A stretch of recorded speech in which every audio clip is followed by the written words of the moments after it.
Medical college लेकर गए, वहां पे इनके पास बाईपैप मशीन ही नहीं है। हमने किसी तरह अरेंज करा के जलंधर में मेरे जो ब्रदर इन लॉ है उनसे जलंधर से हमने रातों रात हमने बाईपैप मशीन मंगवाई। ये तो हालत है। 16 18 पेशेंट मर रहे हैं। अब हमें पता चल रहा है क्यों मर रहे हैं।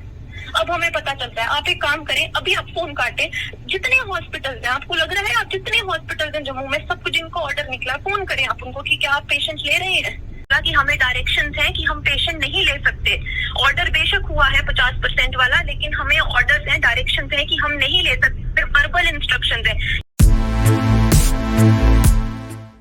कोविड-19 के कारण लोग बहुत परेशान हैं। स्ट्रेट लाइन को एक टेलीफोन कॉल आता है।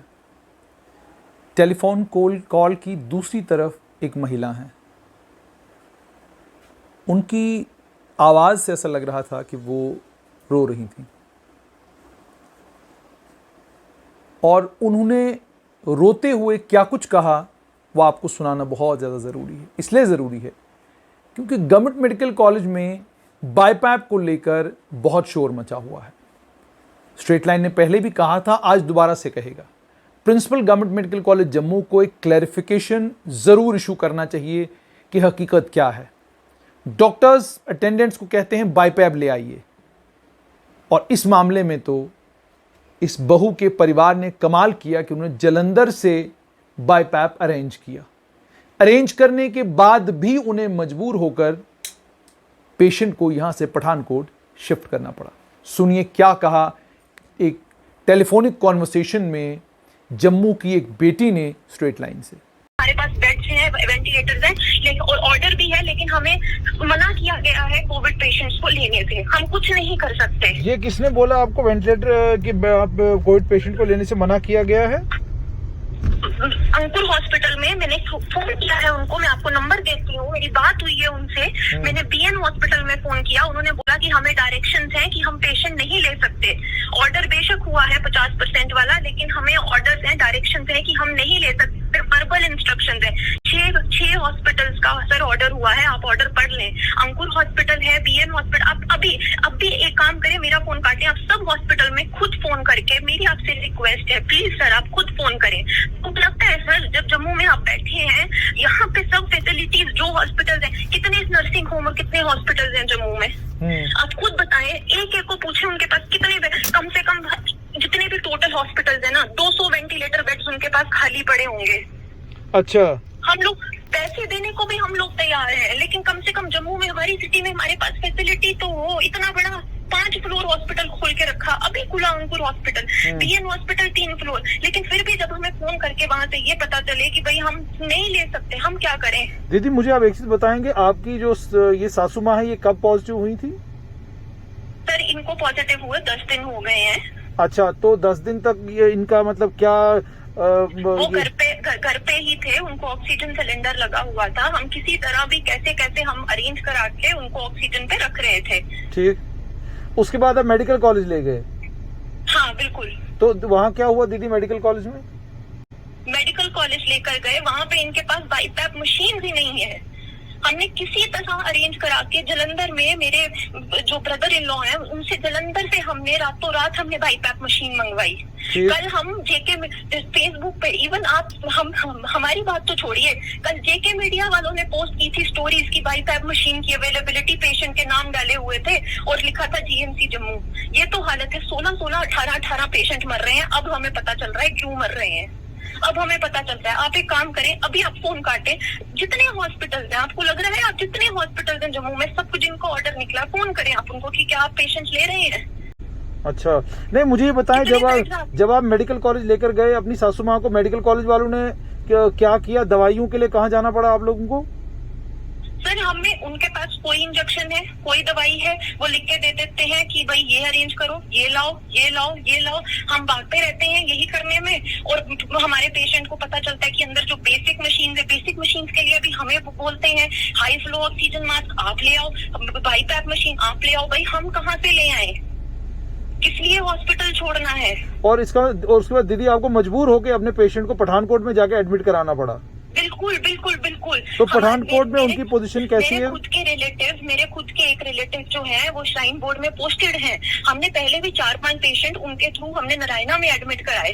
अब इस बार तो नारायणा में बेड्स ही नहीं थे, इसलिए हमें खुद की फैमिली में जब हुआ तो हमें इतना डील करना पड़ा। नारायणा वाले एडमिट ही नहीं कर सकते, क्योंकि सच भी बात है, कहाँ से एडमिट करें, उनके पास बेड्स ही नहीं है। एक नारायणा ही इकलौता हॉस्पिटल है, प्राइवेट हॉस्पिटल G&K में, जो पेशेंट एक्सेप्ट कर, मतलब इधर जम्मू डिवीजन में हमारी, तो जो हमारी जो जम्मू सिटी के पेशेंट होंगे, जो जम्मू सिटी के लोकल जम्मू सिटी के पेशेंट है, मुझे बताओ ना, वो अगर तो भाई सब कुछ आपके पास गवर्नमेंट में सारी फैसिलिटी हो, कोई बंदा क्यों दौड़ेगा प्राइवेट में? प्राइवेट में तो वही जाएगा ना जो चलो अफोर्ड भी कर सकता है, जा भी सकता है, जिसको पठानकोट ना जाना पड़े, चंडीगढ़ ना जाना पड़े। हम लोग भी यही सोचे ना कि भाई हाँ, इधर हम बैठे हैं तो इधर ही हमारा पेशेंट हो, हम जाएं, उसको घर से फ्रूट भी दे सकते हैं, खाना भी दे सकते हैं, सब कुछ दे सकते हैं। लेकिन डिस्पाइट ऑफ ऑल दिस, सबकी सब फैसिलिटीज होने के बाद, इतने बड़े बड़े हॉस्पिटल यहाँ पे खुले हैं प्राइवेट, लेकिन फिर भी JK मेडिसिटी है, कितने बड़े बड़े हॉस्पिटल खुले हैं, लेकिन वो नहीं ले सकते पेशेंट्स। अच्छा दीदी, मुझे अब ये बताना कि कैसे हैं आपके पेशेंट इस वक्त? सासू माँ कैसी हैं आपकी? वो पठानकोट में है, आज ही उनका एडमिशन हुआ है, क्रिटिकल है। अच्छा, क्रिटिकल है। हाँ, इसका मतलब कोई फायदा नहीं है ये गवर्नमेंट मेडिकल कॉलेज में, तो कहते हैं। मैं आपको 3-4 मैं आपको बोल रही हूँ, मैं आपको 3-4 नंबर दे सकती हूँ अटेंडेंस के, जो आपको बोलेंगे कि हम कल से GMC में या परसों से एडमिट है, हमारे पास बाईपैप मशीन, इनके पास बाईपैप मशीन नहीं, क्यों बाईपैप मशीन उनको लगती है जब वेंटिलेटर खाली नहीं हो, तो बाईपैप छोटी मशीन होती है हाई फ्लो ऑक्सीजन के लिए, तो वो इनके पास अवेलेबल नहीं है। और अटेंडेंस बेचारे दर बदर बाहर रात को 11:30 बजे, 12 बजे, 2 बजे तक बाहर सड़कों पे, कहीं तो मिल जाए, लाख में मिल जाए, 1.5 लाख में मिल जाए, लेकिन मिल तो जाए। दीदी मुझे आखिर में एक बात बताना, आप तो अटेंडेंट हो, आप खुद भी जानते हो कि कोविड पॉजिटिव पेशेंट को लेकर अगर आप कोविड वार्ड में जाते हैं, आप पॉजिटिव हो सकते हो, आपका परिवार हो सकता है। क्या मजबूरी है कि आपको क्यों जाना पड़ता है वार्ड में?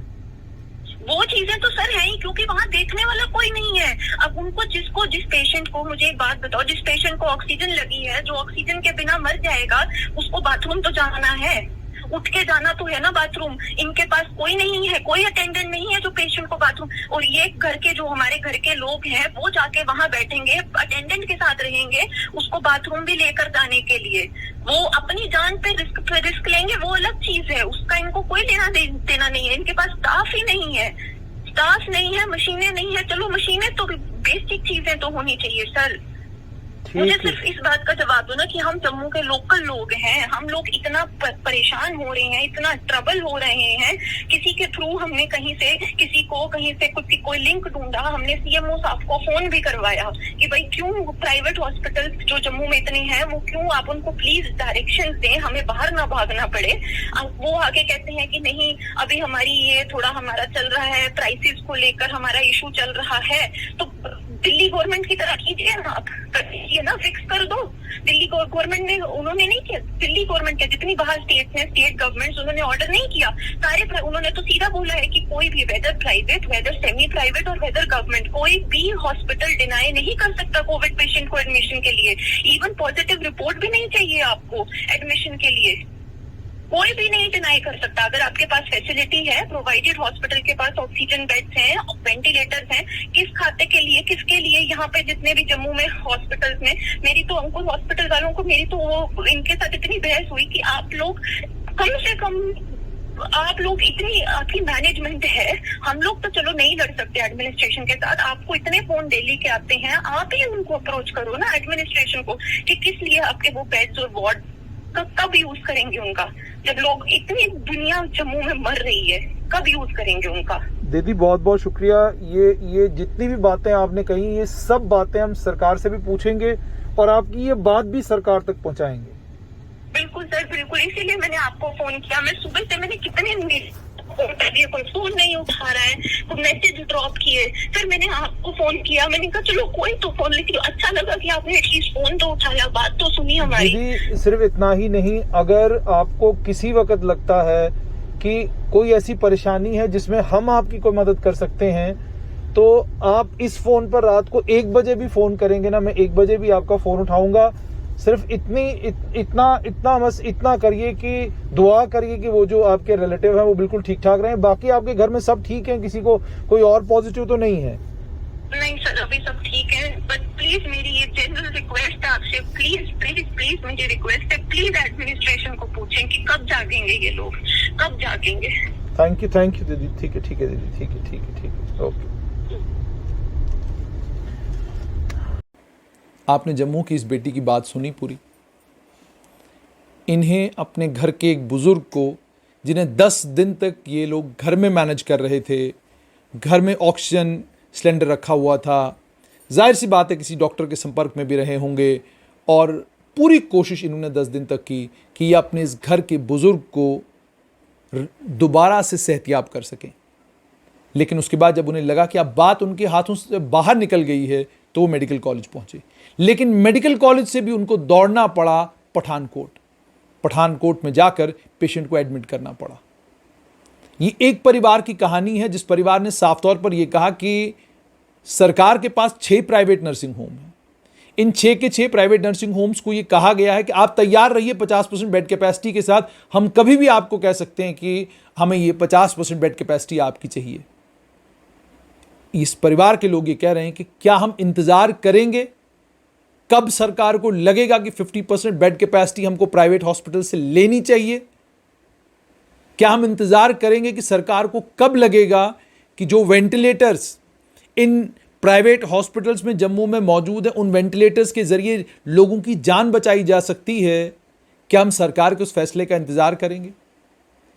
इन परिजनों का यह भी कहना है कि हम पैसा खर्चने के लिए तैयार हैं, लेकिन सरकार इजाजत तो दी प्राइवेट हॉस्पिटल्स को कि आप पेशेंट एडमिट करें।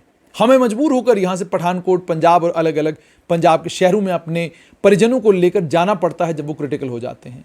हम मेडिकल कॉलेज पहुंचते हैं, बेबस हो जाते हैं। और मेडिकल कॉलेज के डॉक्टरों की भी अगर मानी जाए तो 84 बेड्स ही हैं, जिन बेड्स के ऊपर आईसीयू बेड्स हैं, वेंटिलेटर हैं वहां पर, बाईपैप्स हैं वहां पर, और हर तरह की सुविधा मौजूद है। बाकी सब जगह पर हाई फ्लो ऑक्सीजन है। क्या हाई फ्लो ऑक्सीजन से कोविड पॉजिटिव पेशेंटों की जान बचाई जा सकती है? गवर्नमेंट मेडिकल कॉलेज का फिगर साफ तौर पर दर्शाता है कि हम ऐसा सोच तो सकते हैं, मगर ऐसा होगा नहीं। अब दूसरी बात जो यहां पर और ज्यादा अहमियत की हामिल है वो ये है कि परिवार ने जो कुछ कहा वो तो परिवार का आरोप है, दुखी था, आहत था, इसलिए परिवार ने जो कुछ कहा वो सब कुछ आपने सुना। लेकिन कुछ एक सच्चाई है, वो तल्ख है, वो सुनने की जरूरत है। सच्चाई ये है कि जम्मू में जितने भी प्राइवेट हॉस्पिटल हैं, शायद ही कोई एक आधा प्राइवेट हॉस्पिटल ऐसा होगा जिस प्राइवेट हॉस्पिटल को वो डॉक्टर्स चलाते होंगे जो डॉक्टर सर्विस में नहीं है। वो डॉक्टर्स चलाते होंगे जो जम्मू कश्मीर के सरकारी अस्पतालों में काम नहीं कर रहे। वो डॉक्टर्स चलाते होंगे जिनकी ऑलरेडी एस्कॉम्स, नारायणा या बाकी हॉस्पिटल्स में जिम्मेदारियां नहीं हैं। और इस वक्त जो तमाम अस्पतालों का हाल जम्मू कश्मीर में है, जो एस्टैब्लिश्ड हॉस्पिटल्स हैं, उसके चलते वो डॉक्टर कहां का काम करें? क्या वो एस्कॉम्स को प्रायोरिटाइज करें या वो प्राइवेट एक नर्सिंग होम को प्रायोरिटाइज करें? और सरकार लाएगी कहां से डॉक्टर, जिन डॉक्टरों को कहेगी कि आप पूरा दिन तो आपकी जरूरत हमको सीडी हॉस्पिटल में है, शाम को प्राइवेट हॉस्पिटल में भी आप ही जाएंगे। आप खुद देखिए कितने हॉस्पिटल, प्राइवेट हॉस्पिटल जम्मू संभाग में ऐसे हैं जिन प्राइवेट हॉस्पिटल्स को वो डॉक्टर चलाते हैं जिनके पास सरकारी नौकरी नहीं है, या वो डॉक्टर्स चलाते हैं जो नारायणा में नहीं है, वो डॉक्टर्स चलाते हैं जो एस्कॉम्स में नहीं है, वो डॉक्टर्स चलाते हैं जो अलग अलग डिस्ट्रिक्ट अस्पतालों में काम नहीं कर रहे हैं। साफ तौर पर ये मतलब है, जो बार बार मैं कहता रहा हूं उसी को रीट्रेट करूंगा, कि जम्मू कश्मीर को कम से कम मेडिकल फील्ड में, हेल्थ एंड मेडिकल एजुकेशन में ओपन अप करना होगा इस पूरे हेल्थ सेक्टर को पूरे देश के डॉक्टरों के लिए। तभी जाकर जम्मू कश्मीर में आप उस सिचुएशन में आ सकते हैं जिस सिचुएशन में आप ये इंश्योर कर सकते हैं कि आपका इस सरकारी अस्पताल भी सारे के सारे फंक्शनल रहें, और सरकारी अस्पतालों के साथ साथ में प्राइवेट हॉस्पिटलों में भी कोविड पॉजिटिव पेशेंटों को अटेंड भी किया जाए और वहां पर उनकी देखरेख भी हो और उनकी जान भी बचाई जा सके। अगर आप ये तवक्का और उम्मीद रख के बैठे हैं कि प्राइवेट हॉस्पिटल्स जो जम्मू कश्मीर में हैं, उन प्राइवेट हॉस्पिटल्स को रातों रात सरकार फंक्शनल करे और उसके बाद वो private hospitals ICU beds create करें, और आईसीयू बेड्स क्रिएट करने के बाद पेशेंटों को एडमिट करें और वहां फिर पेशेंटों को वो पेशेंट केयर मिले जिसकी उनको ज़रूरत है, तो मुझे लगता है आप बहुत ज़्यादा एक्सपेक्ट कर रहे हैं जम्मू कश्मीर के इस हेल्थ सिस्टम से, जिस हेल्थ सिस्टम में जम्मू कश्मीर के तमाम हॉस्पिटल्स एक ही तरह के डॉक्टरों के ऊपर निर्भर हैं। नर्सेज भी इन्हीं इंस्टीट्यूट से, जिन इंस्टीट्यूट से नर्सेज निकलकर गवर्नमेंट मेडिकल कॉलेज जम्मू में जा रही हैं, और जिस यूनियन टेरिटरी में चलन हो सरकारी नौकरी का और प्राइवेट नौकरी में आपको वो तनख्वाहें ना मिलती हो, जिन तनख्वाहों की आपको दिल्ली और चंडीगढ़, पंजाब और बाकी शहरों में जो तनख्वाहें आपको मिलती हैं, वहाँ आप क्या सोचते हैं कि किसी एक प्राइवेट हॉस्पिटल में एक बेहतरीन कार्डियोलॉजिस्ट जो किसी सरकारी अस्पताल में काम नहीं कर रहा, वो एक प्राइवेट अस्पताल में बैठकर काम करेगा? ऐसे ही उदाहरण आपको बहुत कम मिलेंगे जम्मू में, बहुत कम ऐसे उदाहरण मिलेंगे। सरकार को ओपन अप करना चाहिए पूरे अपने हेल्थ एंड मेडिकल एजुकेशन विभाग को, पूरे देश के लिए। जितने बड़े बड़े ये ग्रुप्स हैं, उन ग्रुप्स को इनवाइट करना चाहिए जम्मू कश्मीर में, एनकरेज करना चाहिए उन्हें कि वो यहाँ अपने हेल्थ इंस्टीट्यूट सेटअप करें, और जो existing health institutes Jammu Kashmir में हैं, उन एग्जिस्टिंग हेल्थ इंस्टीट्यूट्स को भी ये आज़ादी होनी चाहिए कि वो जिस जगह से भी उन्हें एक अच्छा डॉक्टर मिलता है, वो दरभंगा बिहार से मिले, वो केरला से मिले, वो तमिलनाडु से मिले, नर्स उनको कर्नाटका से मिले, केरला से मिले, तमिलनाडु से मिले, जिधर से भी उनको मिले, उन्हें इजाज़त होनी चाहिए कि वो एंगेज करें। एंगेज करने के साथ साथ में उनको एकोमोडेशन प्रोवाइड करें, ताकि जम्मू कश्मीर के लोगों को स्वास्थ्य की बेहतरीन फैसिलिटीज़ मिल सकें। अभी के हालात में सरकार ने प्राइवेट हॉस्पिटल्स को तो नोटिफाई किया है, मगर क्या सरकार ने प्राइवेट हॉस्पिटल्स के पास डॉक्टर्स के नाम पर क्या है, नर्सेज के नाम पर क्या है, नर्सिंग केयर कितना वो दे पाएंगे, ऑक्सीजन की पोजीशन वहां पर क्या है, उनके पास वेंटिलेटर्स की पोजीशन क्या है, क्या ये तमाम असेसमेंटें सरकार ने की हैं? अगर की हैं तो ठीक है कि सरकार को फिर इमीडिएटली इन तमाम अस्पतालों को जो है अलाउ करना चाहिए कि कोविड पॉजिटिव पेशेंट्स को लें। लेकिन अगर सरकार सच्चाई को जानती है तो फिर ये अनाउंसमेंट भी सरकार को नहीं करनी चाहिए थी।